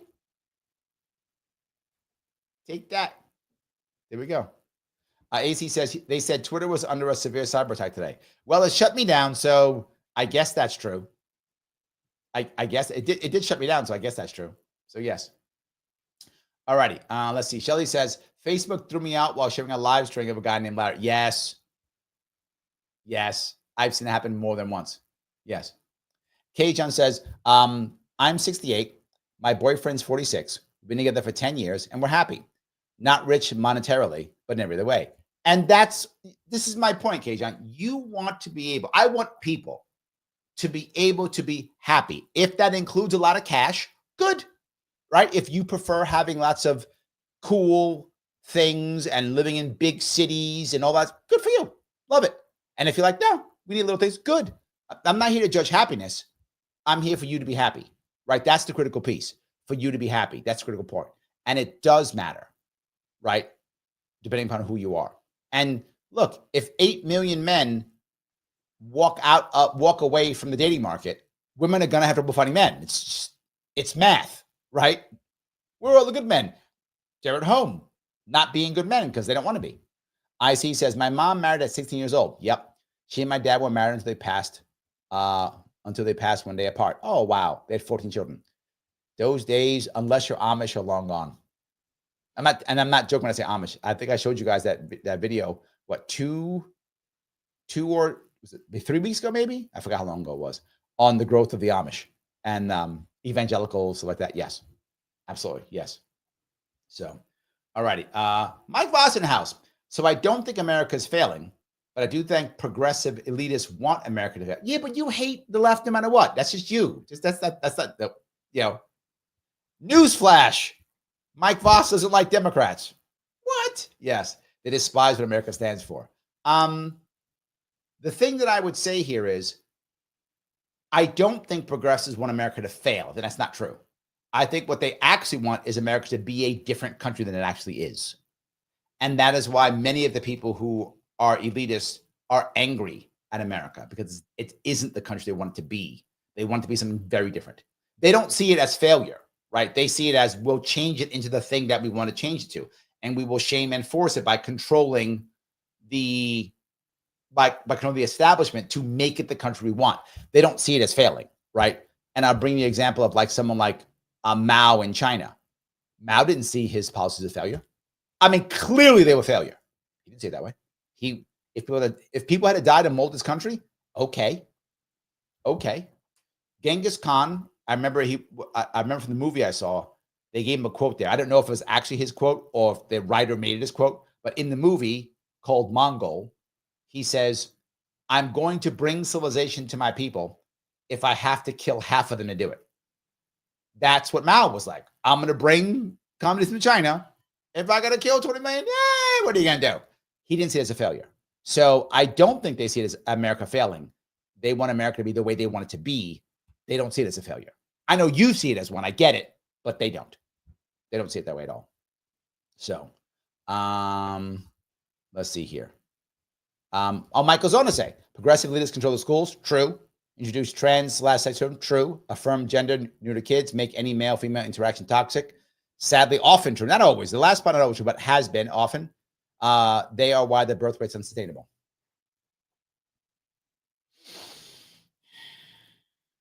Elitists are the reason. Maybe. Part maybe. I don't know. That seems too. It seems too simplified to be the only answer. I'd be open to be a part of an answer, but there's a lot of things that are happening, right? There's a lot of things that are happening here. So, yeah, not just one. The AC says that was a continuation of me saying that we had the opportunity to do that and decided not to. Oh, yes. Yeah, we were supposed to be. Yeah, absolutely. Yes. Mike says Taiwan would use nukes to fend off China. No way. Ukraine is far too corrupt to trust with nukes. That's true. They would tell them to drop on Russia due to past. Yeah, I think it's right. But no, they wouldn't. Within 20 years, maybe 15, whatever the number of years is, Taiwan is going to sign some kind of deal and become part of China. I'm telling you that right now. I'm happy to make that. I've said this years ago. That is the future. The future for Taiwan is there will be some type of agreement. It'll be very similar to the Hong Kong agreement. It'll be like a one country, two systems agreement. And China will be very good with Taiwan for like 10 or 20 years, just like they were with Hong Kong. And then they'll just take them over. That's what will happen. It's going to follow the Hong Kong model. But the Taiwanese will not want to be bombed. They're not going to use nukes to defend it because they get nuked themselves. That's not going to happen. That would never happen. No way in the world will ever happen. Why do you think the Taiwanese people are now making stuff in America? Because Trump is so smart and savvy? No, because they recognize that they're not going to get defended. So they got to move their services over to America so all the Taiwanese elites can flee to America when the Chinese take over. I'm not making that up. That's what happened in Hong Kong. All the Hong Kong elites packed up and went to England. Of course. Why wouldn't they? So something's going to happen here. The Taiwanese are gonna make agreements with that. Remember that gold card, the $5 million? They're going to buy a whole bunch of them gold cards. And when they make the agreement with China to sign it over, it's going to come to America. And they got a business here. That's why they're doing it. That's prepping for Taiwan to sign over. That's going to be true. That the people who are saying Taiwan's going to fight that's never going to happen. That's not a thing. There's no way Taiwan cannot win a war with China. Impossible. They see what happened with Ukraine. They get it. They've been watching it. They're like, okay, so how do the elites escape when China takes over? That's the whole reason for this. Why didn't this happen before? Because they recognize what's going to happen now. They saw it with Ukraine. You know, Trump's not going to defend them. So let's make sure we have a spot for our elites to go once we sign the deal. And they will sign it. Within the next 15 years, maybe give or take. I'll say that openly. I'm going to be right. And China will agree with it for like, whatever, 20 years or something, whatever the time period is, and then just take it over. Same as they did with Hong Kong. They were actually, for those of you who remember, Hong Kong went over to China in 1997. And in 97, when it went over, for like 20 years, the Chinese are pretty good to the Taiwan, to the Hong Kong. Pretty good. 15, 20 years, pretty good. Then went, oh, no, you're just one of us. So you'll do what we say, how we say it. They'll just do that. And they'll do the same thing with Taiwan. They will be good to them for whatever number of years, 10, 20 years, whatever, and then go, no, you're just one of us. So we're doing what we want. That's the future of Taiwan. And people can think whatever they want. That's the future. And again, I'll be here 10 or 15 years from now. And Mike, if you're right, you can come on and you can gloat all you want. But I got a feeling about it in this one. It's just the way it works. So, yeah. Charlie says, that's someone else. I'm sorry. You're talking to someone else, not me. There we go. All right. Let's see if I can grab some more of these. Michael says he's building a camp. Is he wearing a blue shirt? I'd rather go to Larry Sharpe's political camps than a real Nazi camp. I agree. Yes, absolutely. Kevin says, are you endorsing a 2025 New York City mayoral candidate or running? I will not be running for mayor of New York City. I don't think that's going to be a thing. It's not realistic for raising money and pushing people to do stuff to get so little impact. Cuomo is dominating, and it's going to dominate. I mean, unless something crazy happens, he's our next governor. In fact, I'm literally doing a show tomorrow. My radio show tomorrow, which is already up if you want to see it, is already up, is about Cuomo becoming mayor. I'll have my radio show tomorrow at 1 p.m. So yeah, I might endorse somebody if somebody wants to endorse me. I might, but it doesn't mean anything. It's not going to matter, but I might. There's nothing there. It doesn't matter. So yes. All right. The AC says part of Biden's problem was was even so old and decrepit that he couldn't communicate his wins. And everybody's going to communicate your loss. Not wrong. Not wrong. His wins for the left, he had a couple of them. He did. You're right. And he was terrible at promoting them. You're totally correct. His team was bad at that. You're right. That's true. Yes. So Straight Ann over on Rumble says, Larry will be old enough to be president in 10 to 20 years by today's standards. True. 15 years I can run for president. Yep. See that? I'll be ready to go. Look at that. I'll be ready to go. 15 years, give or take. And I am ready to go. Absolutely. That'll be amazing. All right. Let's see here.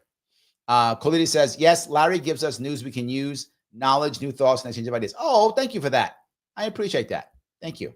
Yes. Adam says, great to see you again. Love. Yeah, it was. I remember you from Australia. I thought it was Western Australia. I knew you from Australia. Thank you. I appreciate that. I'm glad you're back, Adam. Glad to see you. I'm glad you are back. Absolutely. All righty. Let me see if I can do this.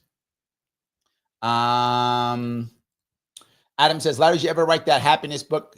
You did promise a signed copy. Hopefully this year. I've been talking about it forever. Hopefully this year. I had some changes in my life. I actually finished the book. Then I had some changes in my life after my horrible 2022 run. And I was really unhappy. So I felt like it was not the right time to put out a book on happiness. And then with everything happening in that year, I have to rewrite the last chapter. I have to rewrite it. It doesn't work anymore. So I actually did finish it. Interesting story. I gave the first 5 chapters away at Freedom Fest. True story. Gave about 100 of them out. Just gave them out. Read it. Tell me what you think. Nobody responded. Absolutely true. I gave it out like in 2021, maybe like 3 years ago. I gave out the first 5 chapters, gave it out.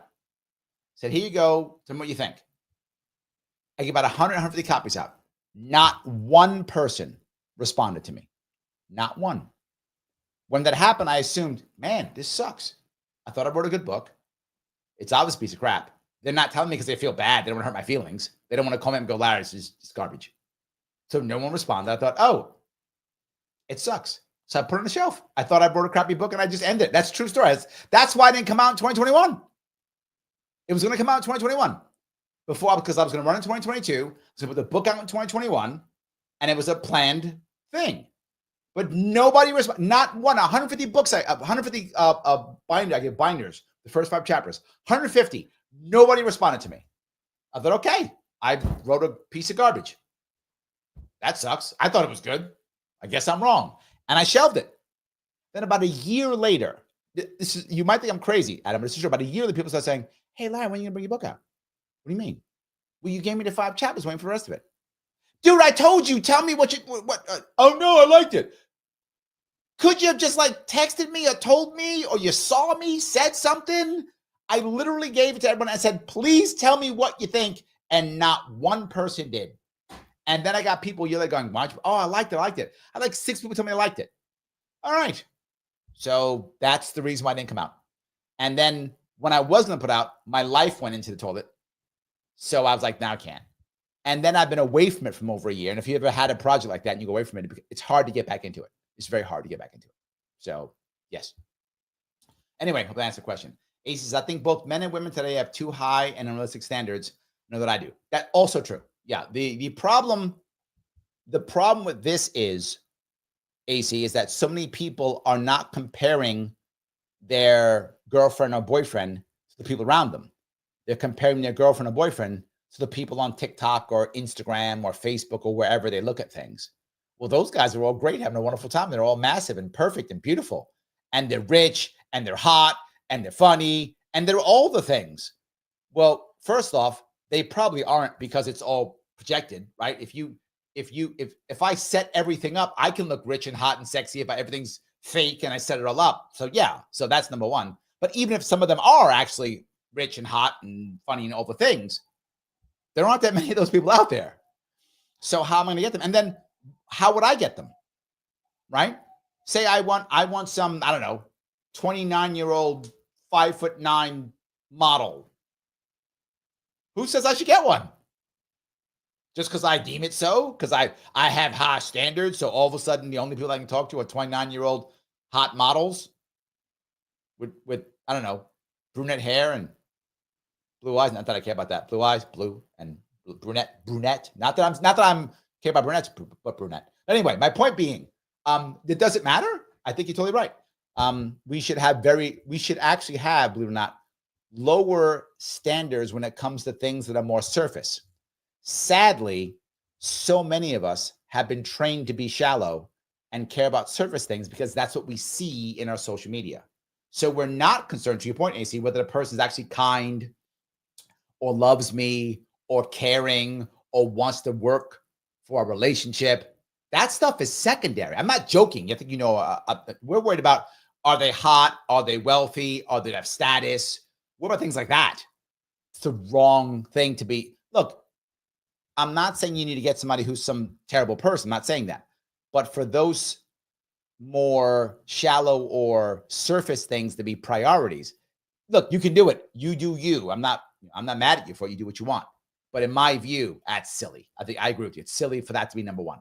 Or they have to have a perfect match. Like if I like cats, you got to like cats. If I'm Republican, you got to be Republican. If I hate Trump, you got to hate Trump, right? If I'm a Protestant, you got to be a Protestant. We have that too, and everyone wants the match. Now, again, you can have that if you want to.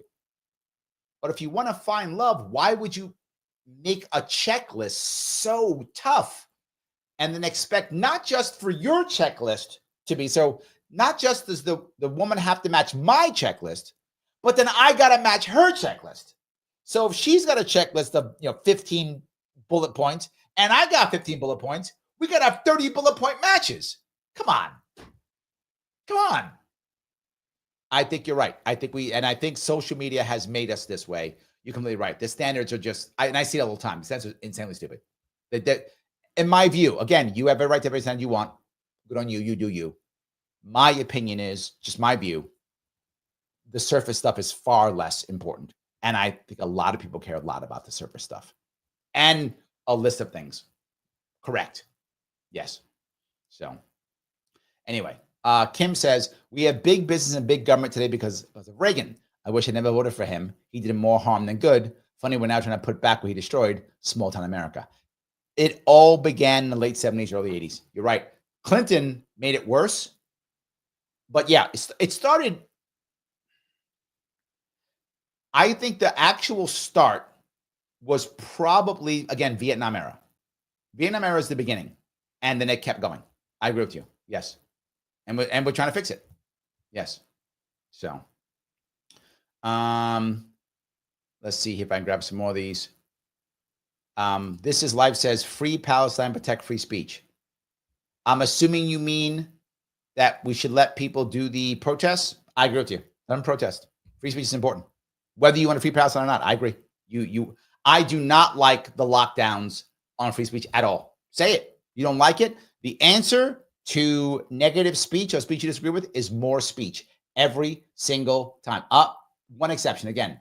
If you are directly instigating violence, and it must be directly. And people ask this all the time. Well, Larry, what is, free speech and what is hate speech? Free hate speech isn't covered as free speech. Yes, it is. It absolutely is. And anyone tells you that does not know what they're talking about. Hate speech is absolutely free speech. And I'm not for it. You don't hear me say it. You don't see me do it. I'm not for it. But it is absolutely free speech. You might say, Larry, where's your line? Let me tell you where the line is. Some of you won't like this, but this is where it should be in America for us to have a free and safe America. If I say I don't like a group of people, totally fine. Even if I say that group of people should have no rights, still free speech. Group of people should not exist, still free speech. Group of people are not humans, still free speech. Group of people should be enslaved, still free speech. Group of people should be off this planet forever, still free speech. Hey, Mike, let's go get group of people. Now we got a problem. Now we have a problem. That's the line I just crossed. That's the line I crossed. You should go hurt, go grab, go something. Take action against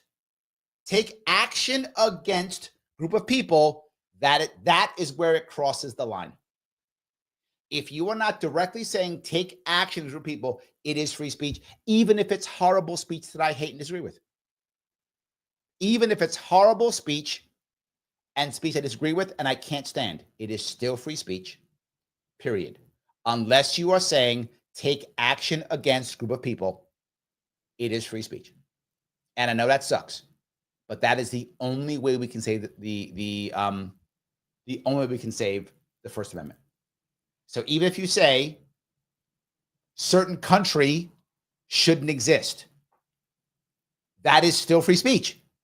Still is. Certain country is evil. Still free speech. Let's go get people from that country. No. Now we have a problem. We should harm people from that country. That's a problem. Now we have a problem. That's the line. When you start saying action against a group of people or people of a nation, whatever the case may be, that's when you cross the line. Otherwise, it is free speech. So I'm with you. I know people don't like it, but I am very much about First Amendment, like I am very much about Second Amendment. Very important to me. Your feelings when it comes to that are valid. If you don't like it, I get it. If you want to counter it, you should. If you want to ignore it, you should be able to. You're going to spend money against it. You should be able to. But you should not be able to stop it unless they're saying, yeah. Phil says, quote, you can't make an omelet without cracking some eggs by many communists. Where the eggs, though? Yeah, it's true. Yeah, it's kind of true. That's true. Yes. AC says, I don't even know what the term progressive means anymore. Progressive now is a slur. It's an insult, is what it is. It's an insult, is what it is. It's an insult. That's what it is. I'm teasing, but well, okay. When Mike uses it, it's an insult. Look, when people who lean left say conservative, they're insulting you. When people on the right say progressive, they're insulting you. So yeah, it's an insult. But I think many people are trying to find the answer because Democrats, for those of you who lean left, you'll know this completely. Others of you may not get this. Democrats are always trying to pretend that they're actual leftists. And so how do they do that? They do that by sometimes talking about left issues, not implementing any of them, but sometimes talking about them, and then sometimes taking the name of them. See, I'm a progressive. Oh, you're progressive. Great. Are you voting to support the unions? No, we're going to break the unions up. Okay, wait a minute. That's not, well, no, but I'm progressive. I love unions, but you're voting to break them up. Right. What? Yeah. So so AC, you're correct. It's tough. And the problem is because it keeps moving, you find people on the left have to keep changing the names because Democrats keep grabbing them and go, yeah, no, I'm that thing. Oh, I'm that thing. Progressives used to call Democrats liberals as insults. Now liberals don't call themselves liberals anymore. They call themselves progressive now because they're tired of the insult. So I don't know what you leftist guys going to call Democrats now. You can call them progressives now? I'm not sure. You got to call them something else. You got to find that answer. So yes. Aurora says chemicals in the food are making people infertile. That's why birth rates are falling. Two parts, Aurora. That is partially true, but not 100% true. It's absolutely true that a lot of the chemicals that we're putting in our animals and in our food are pesticides. There's no doubt it's lowering testosterone, it's lowering sperm counts, and it's also making women have more problems with their fertility. That's true. Not the only reason though. The other reason is we're literally having less sex. That's just a physical thing, and less men are having sex. So high quality men, as women decide, are sharing multiple women, particularly in cities. That's not as true in rural areas or as true in suburban areas, but in cities, it's bad in the cities. Like one man will have 3 or 4 girlfriends who know each other, and I'm like, they get it. Guys living with one and knows they're sleeping with 1 or 2 others. It's happening heavily in the cities. Not as much outside the cities, but it's happening heavily. I see it all the time. I know dudes who like literally have live-in girlfriends because they won't marry them because marriage, they think marriage is stupid. And the harsh part is high quality men, again, as decided by women. Women decide how high quality men is. Men don't, right? The women decide if the man is high quality or not. It's in their eyes. If the women decide that the man is a high quality man, he knows it because the women flock to him. So he knows it. That's how he knows a high quality man, because women flock to him. They have decided he's high quality in their eyes. He goes, oh, these women flock to me. I can do what I want, say what I want, and they'll keep flocking to me. Why would I marry one? I can have like 5 of them and not get in trouble and never get sued and never get divorced. Huh. And some of them don't even care if I get them pregnant because they just want a baby. So I'll get them pregnant. I'll pay a little bit for the pregnancy, but that's it. I wish I was joking. And if you're a woman right now dating in a city, you know I'm correct. Put it in the chat if you want to. If you're a woman dating in a city, you may not be part of it, but you see it. Oh, you may be part of it, but you see it. That's happening now. And then the men who aren't high quality, again, as decided by women, they get no action. And they go, I'm out. I'm done. It's happening a lot. So yes. Dave says the Hong Kong agreement sucks. Correct. And will happen again. You are correct. It's crappy and true. Yes, absolutely. Robert says, yes, the American birth rate needs a multivariate analysis. True. There are many who would love to blame progressives for it, but birth rates are down across many different countries. Women aren't happy. Correct. That's what I'm saying, Mike. I'm sure what you're saying is partially true, but it isn't the only thing. There are many other things happening. So yeah, many other things happening. 100%. Adam says the 99-year lease on Hong Kong. I thought it was 100 years. Was it 99? But yeah, it was many of you don't know. The British came over to China and said, we would like to lease Hong Kong. And China says, we don't want to. And British said, see this gun? Oh, yeah. How long? How about like 100 years? Okay, don't shoot us. Don't blow us up. Don't attack us. That's what happened. But to be forward, Adam, the Brits could have fought it in some way, shape, or form. They didn't. And I think they shouldn't have. It was the right thing to do. It was the right thing for the Brits to do to give it back.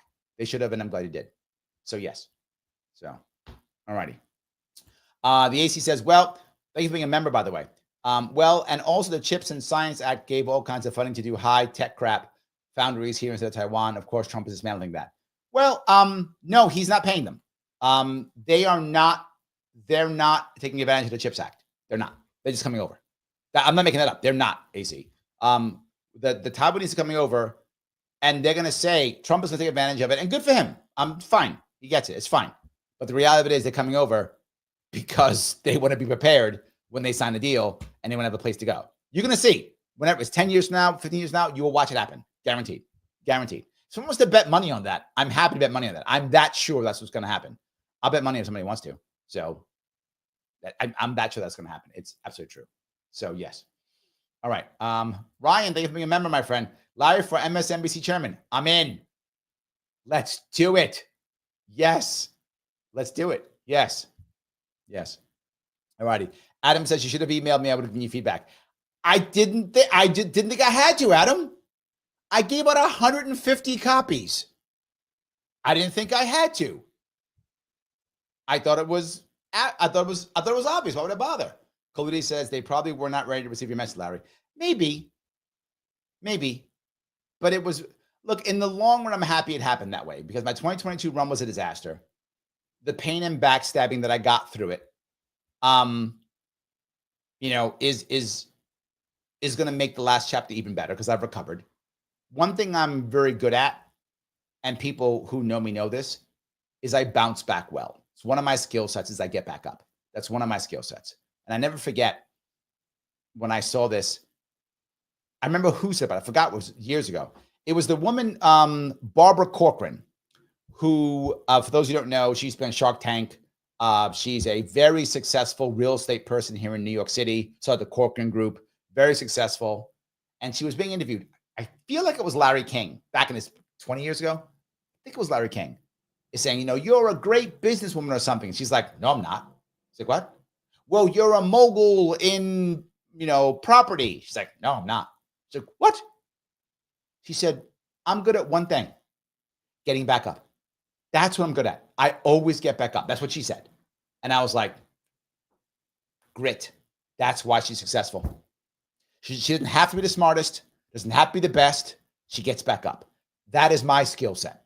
I get back up. The people who know me well know I've gotten my ass kicked many times.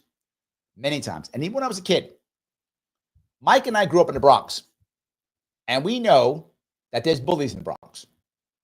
And one thing I learned when I was in the Bronx is I wasn't the best fighter. I was not. But if you bullied me, I was going to swing back. I was going to fight. And you might knock me down because I wasn't the best fighter. It's true. I wish I was. I wasn't the best fighter as a kid. I wasn't. But I would fight. And so in the long run, people started saying, the bullies started saying, you know what? I don't want to bully this guy because he might hit me because he's going to swing. There's lots of guys who will never swing. I'm going to go bully that guy because this guy gets back up. I knock him down, he gets back up. I want a guy when I knock down, he doesn't get back up. I want that guy. So I learned that when I was younger, and I still think that now, and I'm still that same way. So I do get back up. So even though 2022 was a terrible year for me, I think it will make me it'll make a better book. That's what I think. There we go. I think it'll make a better book. There we go. All righty. Let me see if I can walk down a couple more of these if I can. Robert says, let's be clear, the way America talks about childbearing at all is largely unappealing. Yeah, I think it's true. A lot of people talk about how much it costs and the fear. I agree. Yeah. Phil says, I don't trust attractive women. If they're good looking and interested in me, they want something. I'll set everyone with a quirky ethnic face and good personality. A good schnoz is hot. I'm going to tell, we're a little bit off topic here, but I'll bring this up because you brought it up. Maybe I keep saying I need to do a show on dating. I think I will. The reality of it is, and this is going to make some women shocked, men don't want 10s. We don't. We want to sleep with 10s. We don't want 10s. It's not a thing. Women think I got to be a 10. Men do not want a 10. If you say you're a 10, we don't like you. That is unattractive. If you honestly believe you're a 10, that is actually unattractive. We will sleep with you and leave you. I'm not joking. That's why the hottest women often don't have men. If you are a 10 as a woman and you believe you're a 10 as a woman, you are unbearable to be with. Why would I want to be with you? I don't mean to be mean, but if you are a 10 as a woman and you know you're a 10, you are unbearable to be around. It's not because I'm intimidated by you. I'm repelled by you. I don't want a 10. Most men would agree with me. We don't want a 10. Phil says it. I'm saying it. I bet every man in this comments is like, I don't want a 10. Happy with an 8 or a 9. Happy with a 6 or a 7. Happy. Looks aren't number one. You need to be good looking enough. If you remember, I never forget this piece. This was a piece from the movie Shallow Hal. Remember that movie with Jack Black and oh my God, a bunch, I forgot other people. Gwyneth Paltrow, I think, was in it, right? And she's a very, very big, heavy woman. And Shallow Hal gets hypnotized into believing she's hot. So he thinks she's hot. And his friend is like, but she's fat and she's terrible. Brad, he's trying to stop her. And at one point, he convinces him and shows him that, oh my God, this woman is really big and heavy and she's not the hot thing you think she is. And Hal is mad at him. He's like, why are you doing this? He said, why'd you do that? He goes, what do you mean? He tells his friend, he goes, who's your number one, like, perfect woman for you? He said, Wonder Woman. It's with the book in the movie. He goes, Wonder Woman. He goes, if you saw her as Wonder Woman, do you care what I think? He's like, no, I don't care. I got Wonder Woman. Yes, that's what I had. And he's like, oh my God, I screwed you. Yes. And if a man loves a 6, a 7, or an 8 to 10 to him, he doesn't care what the world thinks. Remember something. Think about men and women, how they think about themselves and everything else. Women, as a general rule, want to normalize things. You hear that? Normalize. They are validated by the masses. Men are not. Men are validated by either an individual or a group of individuals who they respect. That's all that matters, right? If I respect Phil and he's a guy I respect, if he says, well done, Larry, that's all I care. I don't care if the rest of the world hates me or loves me. I don't care. Doesn't matter to me. I don't care. So if I have a woman that I love and I adore, and I think she's wonderful, and I respect Phil, and I say, Phil, what do you think about her? Good woman, man. Good pick. You got her. Good for you. I'm good. The rest of the world can say she's ugly or unattractive or stupid or whatever they want to call her. I don't care. Doesn't matter to me at all. So it's a very different thing. You're absolutely correct. Phil's like most men. Most men do think that way. Women do like 10s, though. Just saying. Women like 10s. And they like bad boys, too. Men want to sleep with 10s. They don't keep them. They don't keep them. They don't. It's the thing. I'm sorry. I don't mean to be mean. I'm just being forward. I'm just being forward. Phil goes on to say, common beliefs and values is most important. It's important both on the same word. Correct, correct, correct. Andrea says, one thing you won't look over is someone likes pineapple on a pizza. Accurate. That is evil. That makes you a 0. Sorry. I'll be your friend. I'll like you, but no dating. Just saying. No dating. Colby says, shallow and surface wants are distractions. Takes work to be authentic. Correct. Yes. Absolutely. That Liberty check, I needed your practical input today. Uh-oh. Did you ask already? I'm happy. Did I answer it? If not, let me know. Yes. So, all righty. Paula goes on to say, I think it started with Johnson. That was my point, Paul. I'm with you. I think it started much more during the Vietnam era. I really do think it's, yes. Yes. I do think it started during the Vietnam era. 100%. Yes. So, all right. Her says, free speech as long as it doesn't incite violence. Correct. And I mean directly. Yes. 100%. Yes. That's what I'm talking about.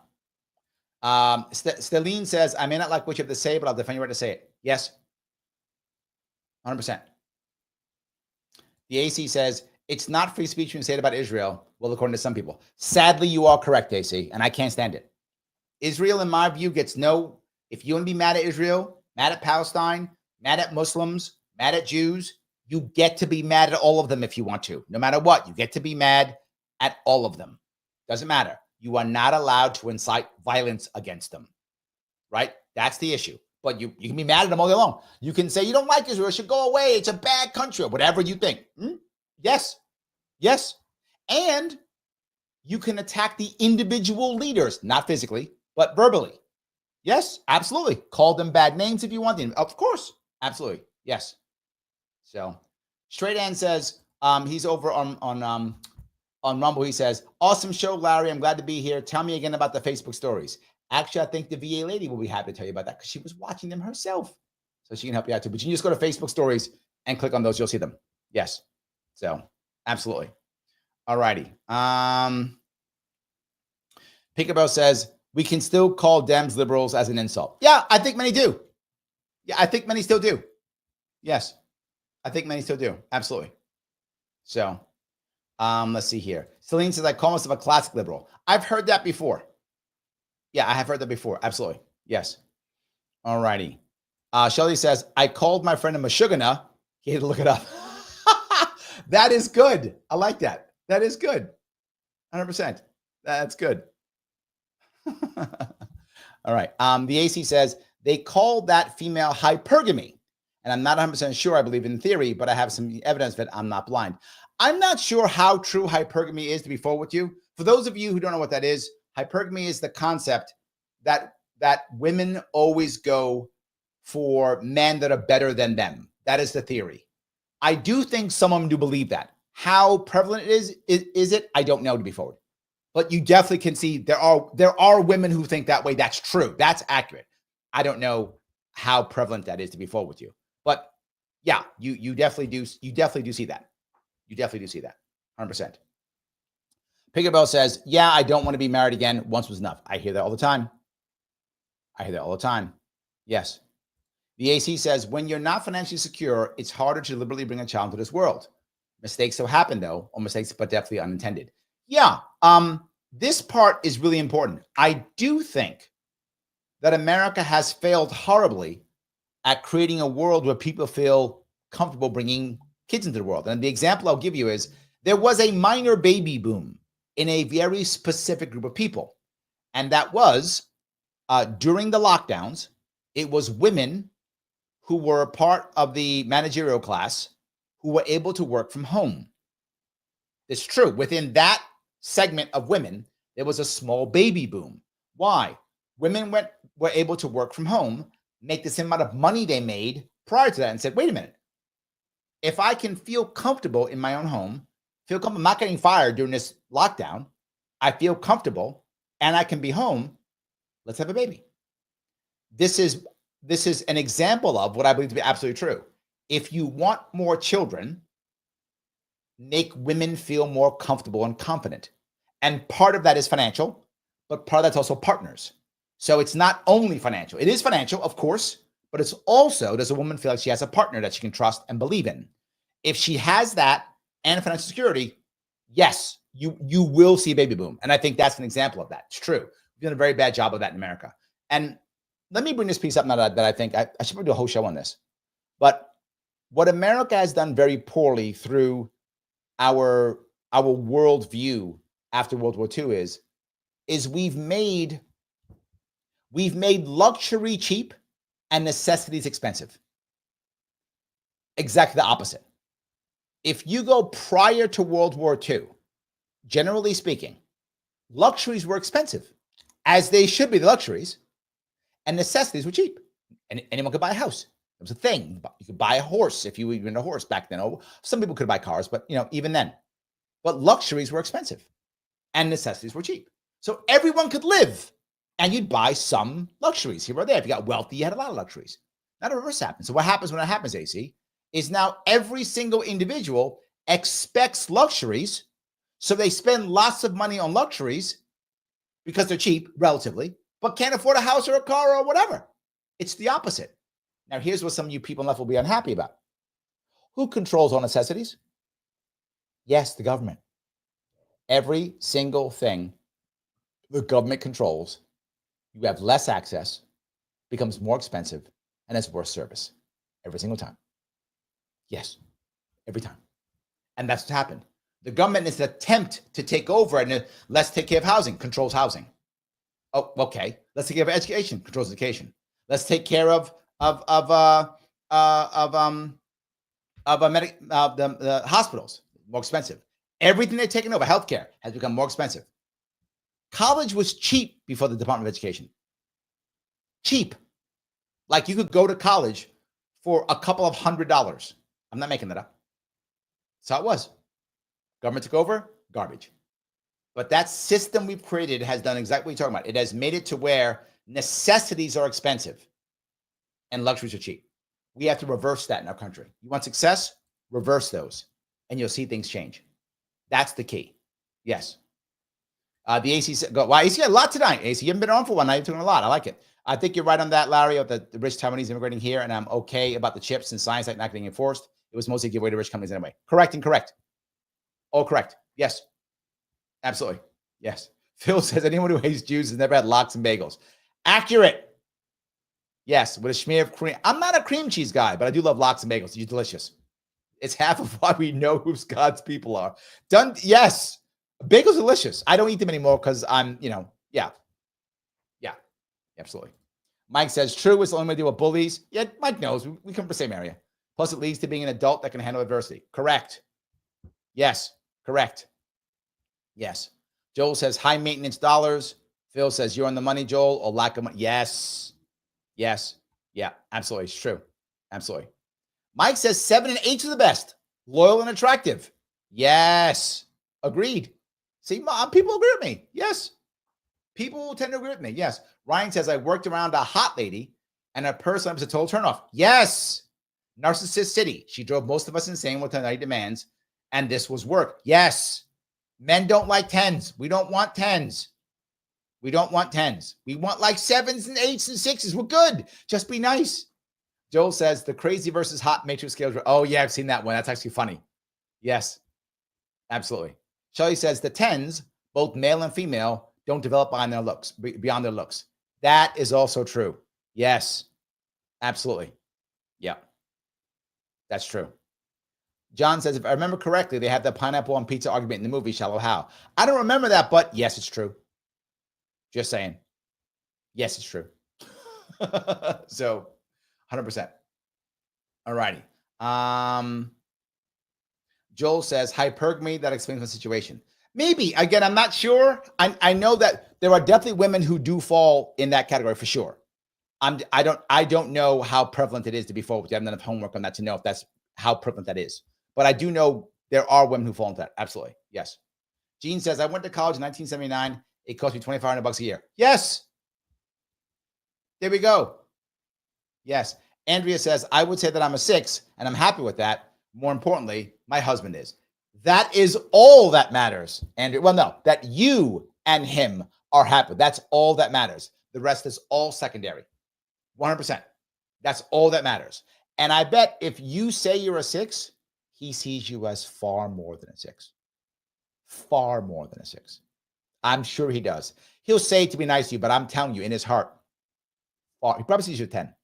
And the funny thing is, in the magical world of men, we would love it to where the woman is an 8 who thinks she's a 6. And because that personality is there, we see her now as a 10.